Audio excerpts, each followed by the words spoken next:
여러분 아시는지 잘 모르겠습니다만은 대부분 R이라고 이렇게 아시리라 생각이 됩니다. 우리 뉴욕 만나 교회는 교파적으로는 장로교회에 속해 있습니다. 그리고 교단적으로는 미주 한인 예수교 장로회, 영어로 말하면 KAPC에 소속돼 있습니다. 그리고 노회는 뉴욕 선호회입니다. 여러분들이 이와 같은 우리 뉴욕 만나 교회가 어디에 속해 있는지, 내가 지금 어느 교회에서 어떻게 하나님의 말씀을 받고 있는지, 양육받고 있는지 그것을 잘 헤아려 살펴볼 수 있어야 되리라 그렇게 믿습니다.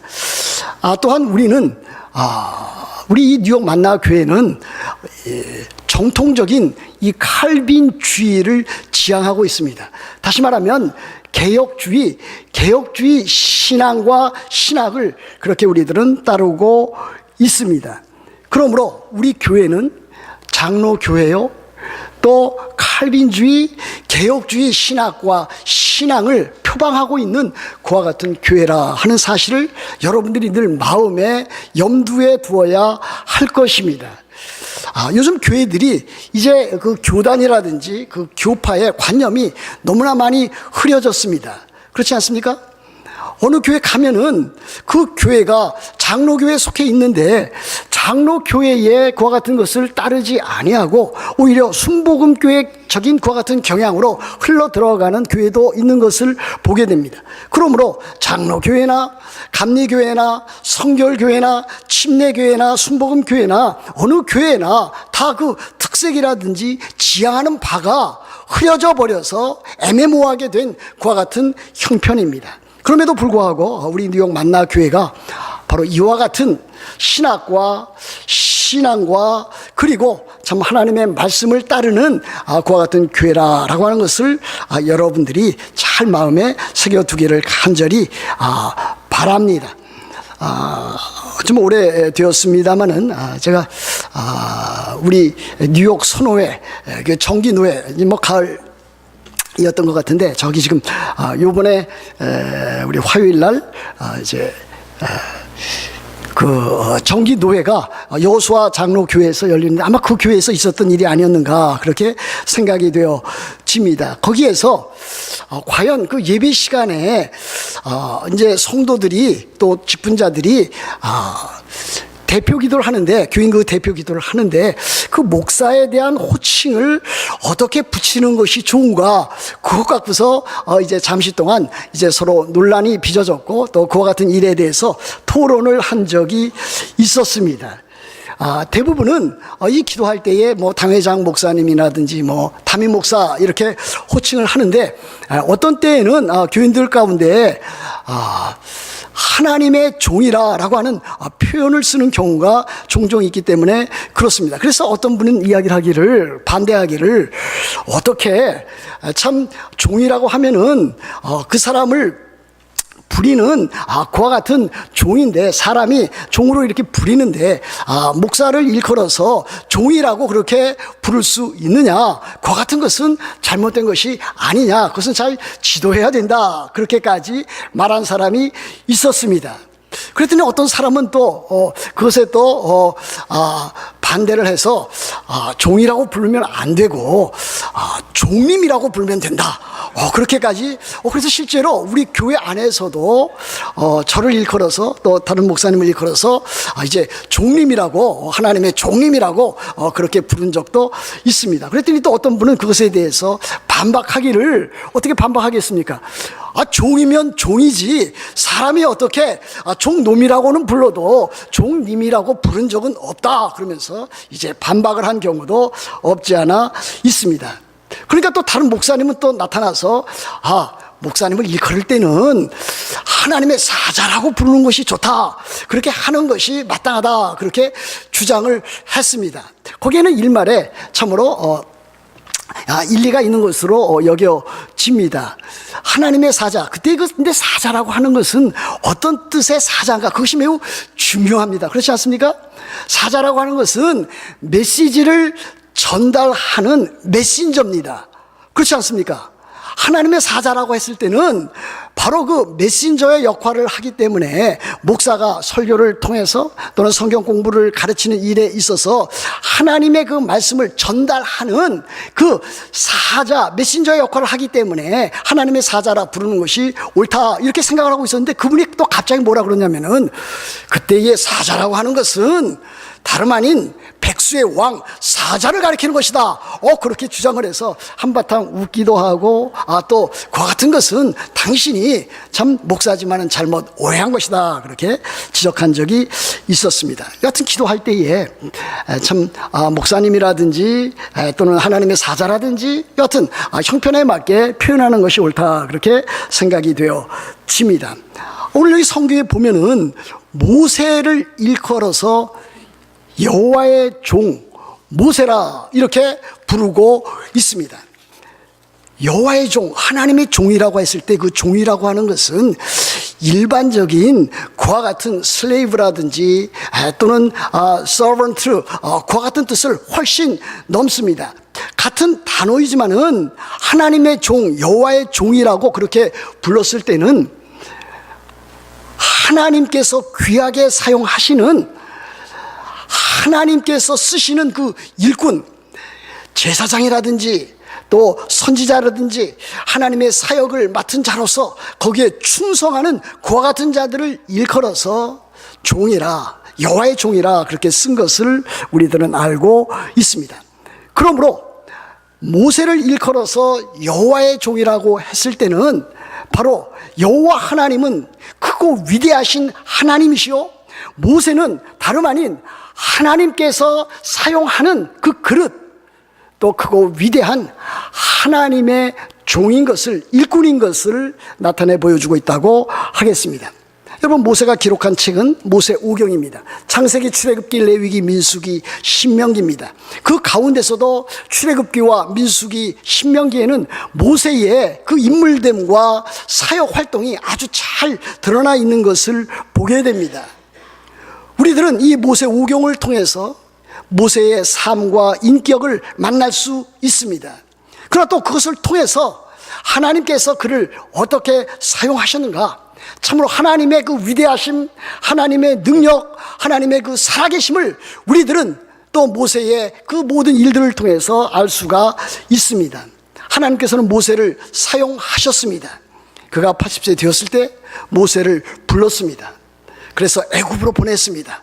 430년 동안 종되었던, 그야말로 노예 생활을 하고 있었던 이스라엘 백성들을 구출하기 위해서 애굽 사람들, 이집트 사람들에게 10가지 재앙을 내렸고, 또 6월절 그 재앙을 통해서 이스라엘 백성들을 또 건져내었고, 또 홍해바다를 건너고, 또 시내산에서 모세 율법을 통해서 하나님 나라의 귀한 그 법을 제정해 주셨습니다.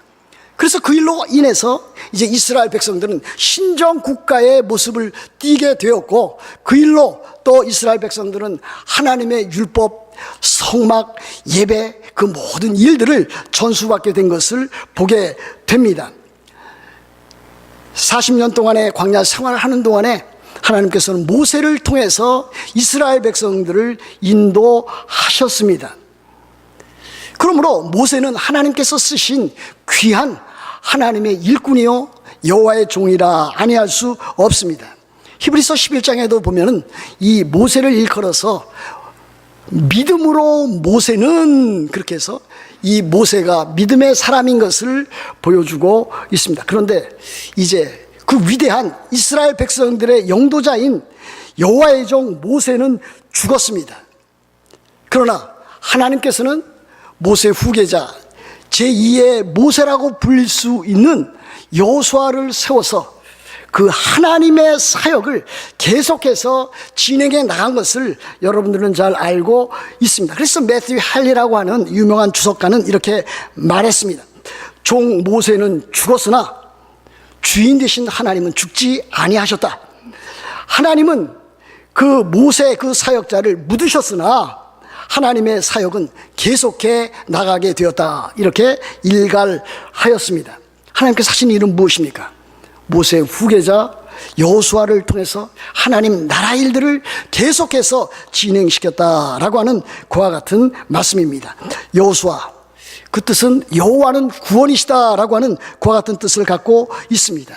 여러분, 우리들이 믿는 하나님의 아들, 우리의 주님이시며 구주 되시는 예수님을 일컬어서 예수라 그렇게 말을 하고 있습니다.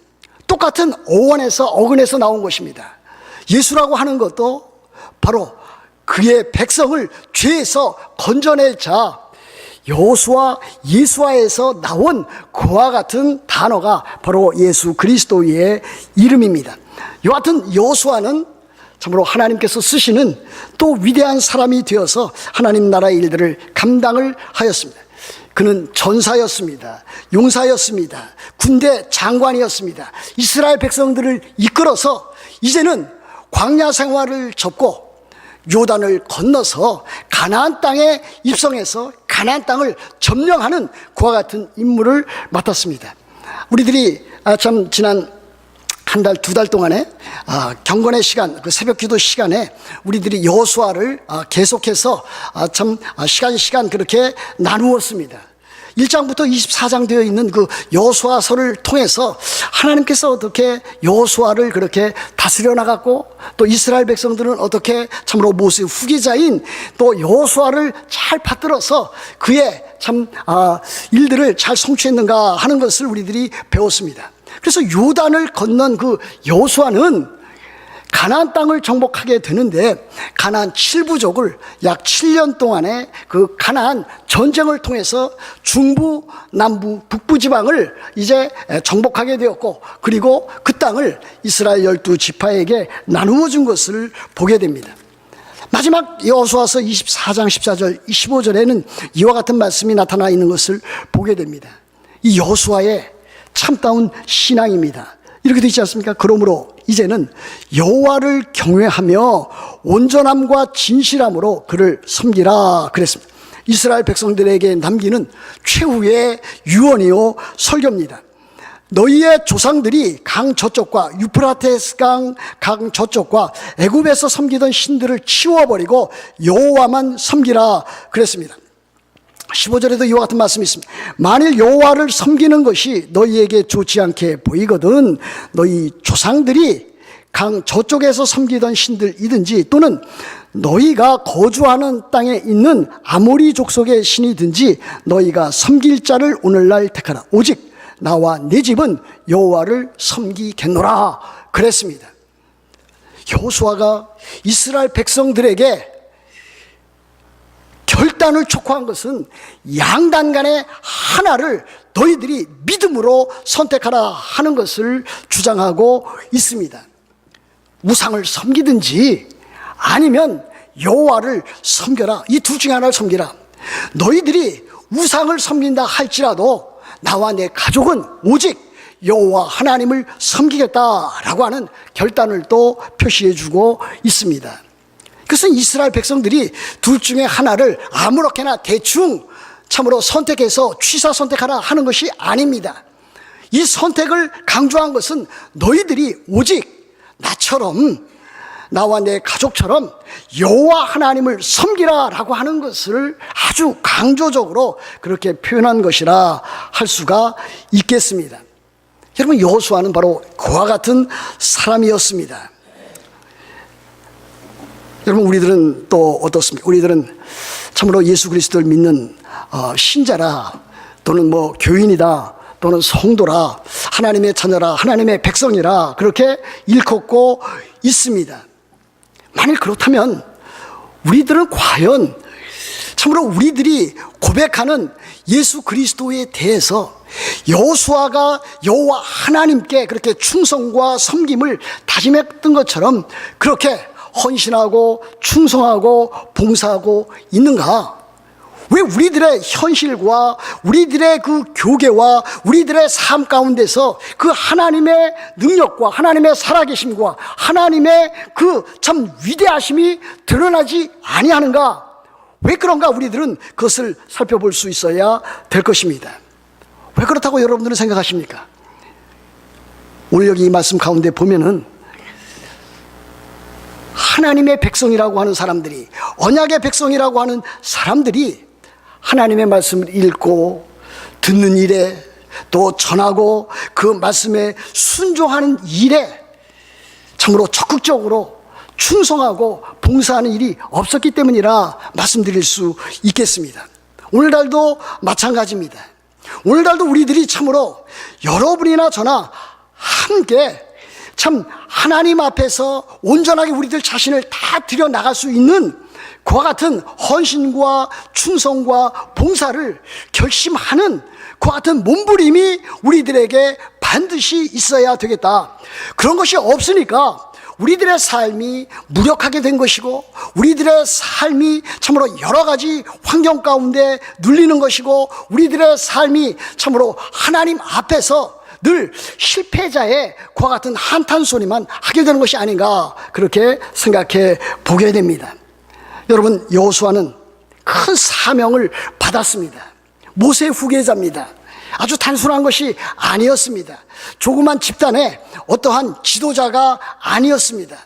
그는 이스라엘 백성들 장정만 60만, 참으로 모든 그 국민은, 그 백성들이 200만 되는 그 같은 사람을 이끌어 나가야 할 영도자의 위치에서 있었습니다. 모세의 후임자로서 그 대임을 뒤물려받은 것을 보게 됩니다. 여호수아라고 그래서, 그가 군대 장관이라고 그래서, 모세 후계자로 임명을 받았다고 해서 그가 모든 일들 가운데 참으로 자기 자신만의 그 자신감과 확신감에 차 있었겠습니까? 그렇지 않았을 것입니다. 만일 그렇다면 오늘 이와 같은 말씀을 하나님께서 주실 리가 없는 것입니다. 하나님께서는 계속해서 여호수아에게 3번씩이나 강하고 담대하라 그랬습니다. 오직 강하고 극히 담대하라 명령하셨습니다. 또 3번째도 역시 강하고 담대하라 그랬습니다. 여러분, 이와 같은 하나님께서 맡겨주신 그와 같은 직분을 받게 될 때에, 하나님께서 명령하신 그 명령을 받게 될 때에 우리들은 여호수아와 같은 자세와 태도를 우리들은 가져야 될 것입니다. 제 지난날의 이야기를 잠시 들려드릴 수 있습니다. 저는 한국에 있었을 때에 대학부 회장으로 선출이 되었습니다. 대학교 3학년 후반기에 대학부 회장으로 선출되었습니다. 충영교회입니다. 그때 대학부 학생들이 무려 150명 정도 그렇게 되었을 때였습니다. 그 직분을 이제 물론 선출을 통해서, 선거를 통해서 받았지만, 제가 그거 받았을 때 얼마나 엄숙하게 또 두려운 마음으로 그것을 받았는지 알 수가 없습니다. 과연 내가 참으로 이 일을 하나님 앞에서, 또 사랑하는 우리 모든 그 대학부 회원들을 위해서 잘 감당할 수 있을까, 두렵고 떨림으로 그와 같은 것을 직분을 받았습니다. 미국에 유학 왔을 때도 마찬가지였습니다. 만 2년 동안의 THM 그 석사 과정을 할 때에, 물론 한국에서 참 신학 수업도 하고 또 한국에서 또 목사도 되었지만, 여기에서 또 다시 공부를 한다고 하는 것이 제게 참으로 많은 두려움을 주었습니다. 그때에도 참으로 하나님 앞에서 내가 이것을 어떻게 감당해야 될 것인가, 두렵고 떨림으로 공부 2년을 감당했던 것을 보게 됩니다. 뉴욕 만나교회의 담임 목사, 2대 담임 목사로 들어올 때도 역시 마찬가지였습니다. 참으로 두렵고 떨림으로 그 직분을 받았습니다. 여러분들도 마찬가지 아니겠습니까? 여러분들이 장로로 임직을 받고 안수집사로 임직을 받고 또 권사로 임직을 받을 때에 어떠한 마음과 자세로 참으로 그 직분을 받느냐, 또 그 직분을 수행하느냐 하는 것은 참으로 소중한 일이 아닐 수 없습니다. 여러분들이 새로운 직장에 들어간다든지 새로운 비즈니스를 열 때도 마찬가지로 두렵고 떨리는 마음으로 그것을 하게 된다면, 하나님의 일을 감당하는 여러분들이 그 직분에 대해서 그것을 받게 될 때, 그것을 진행하게 될 때에 참으로 두렵고 떨림으로 그것을 감당해야 된다 하는 것을 우리들은 생각해 볼 수가 있습니다. 여러분, 오늘 이 성경 가운데서 참으로 하나님께서는 3번씩이나 강하고 담대하라라고 하는 명령을 다름 아닌 여호수아에게 주고 있습니다. 우리도 이 명령을 우리들이 그대로 받는 것입니다. 우리도 하나님께서 여호수아에게 강하고 담대하라 했을진데, 우리도 참으로 이 세상 살아갈 때에 여러 가지 많은 시험과 시련이 우리들에게 닥칠 것인데, 그때마다 우리들은 참 강하고 담대하게, 오직 강하고 극히 담대해서 주님 나라의 그 귀한 일들을 능력 있게 감당해야 될 것입니다. 그렇다면 그 일을 어떻게 감당할 수 있겠습니까? 하나님께서는 강하고 담대하라고 하는 이 명령을 주실 때에 그 일을 어떠한 자세로 감당하라고 말씀을 하십니까? 세 가지를 오늘 우리들에게 주시고 있습니다. 첫 번째는 하나님께서 이 율법책을 내 입에서 떠나게 하지 말라. 두 번째는 이 율법책, 이 하나님의 말씀을, 그것을 주야로 묵상하라. 세 번째는 그 하나님의 말씀을 순종하라, 그것을 지켜 행하라 라고 하는 그와 같은 명령을 주십니다. 바로 우리들도 그렇게 해야 될 것입니다. 첫 번째로 우리들은 여호수아가 그 율법책을 하나님으로부터 읽어야 한다고 하는 그와 같은 명령을 받았을 때에 그가 행했던 것처럼 우리도 역시 하나님의 말씀인 이 구약 성경과 신약 성경을 읽고 또 읽고 그것을 우리들 생명의 양식으로, 마음의 양식으로 삼아야 될 것입니다. 여러분들이 진정 하나님의 사람이 되기를 원하십니까? 여러분들의 삶이 정말 하나님 앞에서 승리하는 삶이 되기를 원하십니까? 여러분들의 삶이 모든 시험, 유혹을 이겨나가고 많은 시련과 역경을 이겨나가는 하나님의 사람으로 살기를 원하십니까? 여러분들의 삶이 참으로 하나님 앞에서 여러분 자신을 다 드려서 참으로 충성하고 봉사하고 헌신하는 사람이 되기를 원하십니까? 그렇다면 여러분 스스로 바로 하나님의 말씀, 이 성경책, 이 귀중한 진리의 말씀, 생명의 말씀을 여러분들이 날마다 읽고 또 그것을 알아가는 그와 같은 일들이 있어야만 되는 것입니다. 여러분 매일매일 성경을 읽으십시오. 저는 성경을 읽어 나가고 있습니다. 목사라서 성경을 읽어 나가는 것이 아닙니다. 하나님의 백성으로서, 하나님의 자녀로서 성경을 읽습니다. 물론 성경 설교하기 위해서 성경을 공부하고 성경을 읽는 것 사실입니다. 그러나 제 나름대로 제 마음의 영혼의 양식을 위해서, 제 삶에 승리하는 신앙 생활을 위해서 성경을 읽습니다. 여러분들도 그래야 됩니다. 날마다 성경을 읽어 나가야 됩니다. 주일도 예외는 아닙니다. 주일에도 여러분들이 성경을 읽어 나가야 됩니다. 여러분들이 성경을 읽지 않는지, 성경을 읽고 있지 않다면 여러분 참으로 부끄러운 삶, 부끄러운 신앙생활을 하고 있다. 그것을 여러분들이 자각해야 됩니다. 교회 다닌 지 5년, 10년, 20년 됐는데 성경을 읽지 않고 있다. 성경을 전체적으로 통독을 한번 제대로 하지 아니했다. 성경의 그 내용이 무엇인지 잘 알지 못한다. 참으로 창피한 일 아니겠습니까? 성경을 아는 사람이 신학교를 다닌 사람 또는 목사만 성경을 잘 알아야만 되는 것입니까? 저는 그렇지 않다고 생각합니다. 모든 그리스도인이, 모든 성도들이 하나님의 말씀을 읽고 그 말씀을 마음에 새기는 일이 필요하다, 그렇게 믿습니다. 두 번째는 무엇입니까? 하나님의 말씀을 묵상해야 합니다. 성경에는 묵상하다라고 하는 이 단어를 작은 소리로 읊조리다, 그와 같은 또 번역으로도 해놓은 것이 있습니다. 그래서 일관성 있게 묵상이면 묵상한다라고 하는 표현을 했든지 아니면은 작은 소리로 읊조리다라고 하는 표현으로 그렇게 해놓았으면 좋았을 텐데 필요에 따라서 이것을 섞어서 그렇게 한 적이 많이 있습니다. 오늘 여기 성경에서는 묵상하다라고 하는 이 단어로 표현해 놓았습니다. 묵상한다라고 하는 것은 무엇입니까? 묵상한다라고 하는 것은 그 하나님의 말씀인 성경책을 읽으면서 그것을 마음에 계속적으로 새겨 나가는 것입니다. 시편 119편 97절에 이와 같은 말씀이 있습니다. 내가 주의 법을 어찌 그리 사랑하는지요, 내가 그것을 종일 작은 소리로 읊조리니다 그랬습니다. 작은 소리로 묵상하나이다. 그 히브리인들 보면은 제가 비행기 타고 오면서 이스라엘 방문하고 오면서 보니까 그 비행기 안에서 그 유대인들이 상당히 많이 탔는데 그 탄 사람이 제 앞자리에서 좌우로 몸을 흔들면서 계속적으로 참으로 읊조리는 그 같은 모습을 본 적이 있습니다. 물론 그 앞에는 그들이 사용하는 히브리어로 된 성경이 놓여져 있었습니다. 우리들도 마찬가지 아니겠습니까?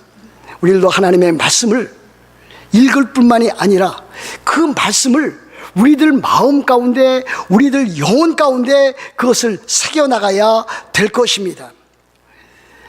우리들이 예배에 참여하면서, 교회 봉사하면서, 또 삶을 진행해 나가면서 항상 하나님의 말씀이 우리들의 생각과 우리들의 영혼과 인격에서 떠나지 아니하도록 미리 사전에 묵상하는 훈련이 우리들에게 필요합니다. 그래야만 우리들이 하나님과 참으로 친밀한 교제를 나눌 수가 있습니다. 세 번째는 무엇입니까? 하나님의 말씀을, 이 율법책을, 율법에 나와 있는 하나님의 그 명령을 지켜 행하는 것입니다. 여러분 8절 보십시오. 이 율법책을 내 입에서 떠나지 말게 하며 주야로 그것을 묵상하여 그 안에 기록된 대로 다 지켜 행하라 그랬습니다. 우리들이 지적으로 하나님의 말씀을 많이 알아야 됩니다. 그리고 그것을 잘 묵상해서 우리들의 삶의 영적인 양식으로 삼아야 됩니다. 그뿐만 아니라 그 하나님의 말씀, 그 말씀을 삶 가운데 적용하고 실천에 옮겨 나가는, 지켜 행하는 순종함이 나타나 있어야 됩니다. 이것이 하나님께서 우리들에게 요구하시는 그와 같은 삶이 아닐 수가 없습니다. 그러므로 우리들은 삶 가운데서 다른 사람들을 만날 때, 가정에서 아내나 부모나 자식을 만날 때, 또 친구들을 만날 때, 또 그리고 교회에서 성도들을 만날 때, 우리들의 이웃을 만날 때, 그때마다 우리들은 하나님의 말씀을 이미 알고 있고 우리들이 묵상했던 그 말씀을 삶 가운데 적용해 나가야 됩니다. 그래서 우리 그리스도인들이 참으로 얼마나 주 앞에서 참으로 하나님의 영광을 위해서 살아가고 하나님 나라의 모습을 드러내고 교회를 위해서 살아가는 그 같은 모습을 드러내야 됩니다. 하나님의 그 살아계심을 드러내야 될 것이고 하나님의 사랑과 하나님의 거룩하심을 드러내야 될 것입니다. 그리스도인들은 말과 행실 가운데서 모범을 보여야 될 것입니다. 온유함과 겸손함을 드러내야 될 것입니다. 교만해서는 아니 될 것입니다. 함부로 말을 해서는 아니 될 것입니다. 함부로 또 화를 내서도 아니 될 것입니다. 참고 인내하면서 하나님의 그 거룩한 뜻을 잘 드러내는 그와 같은 삶을 살아가야 됩니다. 그뿐입니까? 하나님의 말씀을 살아가면서 그 말씀을 지켜 나갈 때에 그 하나님의 말씀을 전하고 증거하는 일입니다. 제가 금년 들어서 설교하면서 전도와 또 복음 전파에 대해서 여러 차례 강조한 기억이 납니다. 우리 그리스도인들이 그래야 됩니다. 그리스도인의 삶이 참으로 교회 다닌 지 신앙생활한 지 오래되면 될수록 이 복음을 전도하는 일에 참으로 무력해지거나 나약해지거나 무관심해질 때가 많이 있습니다. 많은 사람들이 하는 이야기는 무엇입니까? 자기가 만나는 사람들이 대부분 다 신앙인이다, 그리스도인이다, 교회 다니는 사람이다, 전도할 대상이 없다, 그렇게 말을 합니다. 일견 일리가 있습니다. 그러나 그렇지 않습니다. 여러분 주변에서 만나는 사람 보십시오. 교회 제대로 다니고 신앙생활하고 봉사하고 주의 거룩한 뜻을 이해하고 그렇게 살아가는 사람 참으로 매우 드문 것을 알 수가 있습니다. 또 요즘에는 참으로 교회와 신앙생활을 떠나서 참으로 방탕하는 또는 방황하는 많은 교인들이 있는 것도 사실입니다. 그들에게 우리들이 하나님의 말씀을 전해야 될 것이고 하나님의 말씀대로 살아가는 삶의 모습을 드러내야 될 것입니다. 마지막 8절 보면은 그리하면 내 길이 평탄하게 될 것이며 네가 형통하리라 그랬습니다. 여러분 앙케이트 조사를 보면은요, 한국에도 마찬가지입니다만은 사람들이 가장 추구하는 것이 무엇인가? 행복이라 그랬습니다. 해피니스입니다. 사람들이 그것을 가장 추구해 나갑니다. 그럼에도 불구하고 그 해피니스를, 그 행복을, 행복감을 사람들은 느끼지 못합니다. 삶의 만족을 그들이 느끼지 못합니다. 그 왜 그렇습니까? 하나님을 믿지 않기 때문에. 하나님을 믿는다고 하면서도 하나님의 말씀대로 살지 않기 때문에 그렇습니다. 여기 보십시오. 그리하면 그랬습니다. 그리하면 하나님의 말씀을 갖고 하나님의 말씀을 공부하고 하나님의 말씀을 묵상하고 하나님의 말씀을 그대로 삶 가운데 지켜나가면, 하나님의 말씀에 순종하면 하나님께서 주시는 복은 무엇입니까? 내 길이 평탄하게 될 것이며 내가 형통하리라 그랬습니다. 내가 네 인생 가운데서 가장 아름다운 삶을 살 것이고 풍성한 삶을 살 것이고 그야말로 만족된 주 안에서의 참다운 행복한 삶을 살 것이라 그렇게 가르치고 있는 것입니다. 여러분, 많은 그리스도인들이 이와 같은 삶을 살고 있지 못하는 것이 참으로 안타깝습니다. 여러분, 이제 금년도 제가 이렇게 계산해 보니까 이제 9월달만 지나면 4분의 3이 이제 지나가고 마는 것입니다. 저는 9월달만 되면은 마음에 굉장히 그 씁쓸함이 남습니다. 아, 이제 금년 한 해도 이제 곧 저물어 가겠구나 하는 그 생각을 갖게 됩니다. 그럴 때일수록 정말 하나님께서 주시는 참된 인생의 만족과 기쁨과 감사가 넘쳐나야 될 것입니다. 어떻게 하면? 하나님의 말씀을 읽으면, 하나님의 말씀을 묵상하면, 하나님의 말씀을 지켜 행하면 그와 같은 일들이 있게 될 것입니다. 삶은 팍팍하고 삶은 어렵습니다. 하는 일마다 되는 것 같지는 않습니다. 그러나 그 가운데서도 하나님께서 주 예수 그리스도 안에서 성령으로 말미암아 주시는 하나님 나라의 복인 의와 평강과 그 기쁨, 감사를 우리 그리스도인들은 누려나갈 수가 있습니다. 여러분, 이것이 가장 중요한 것 아니겠습니까? 어렵고 힘든 것 참으로 있을 수 있습니다. 병들고 괴로운 것 있을 수 있습니다. 문제는 그와 같은 것을 만날 때에 그 가운데서라도 참으로 하나님께서 주시는 참된 만족과 기쁨과 즐거움과 감사가 있느냐, 그것으로 인해서 삶의 그 역경과 시련을 이어나갈 수 있는가, 그것이 더 중요한 것이 아니겠습니까? 사랑하는 성도 여러분, 여러분들이 어디를 가든지 무엇을 하든지 여호와 하나님께서 여러분들과 함께 하시고 동행하시며 또 여러분들에게 참으로 하나님 나라의 복을 주셔서 여러분들로 하여금 이 세상에서 강하고 담대하게 승리하게 하신다고 하는 사실을 믿고 여러분들이 늘 승리하는 여러분 다 되시기를 우리 주 예수 그리스도 이름으로 축복합니다.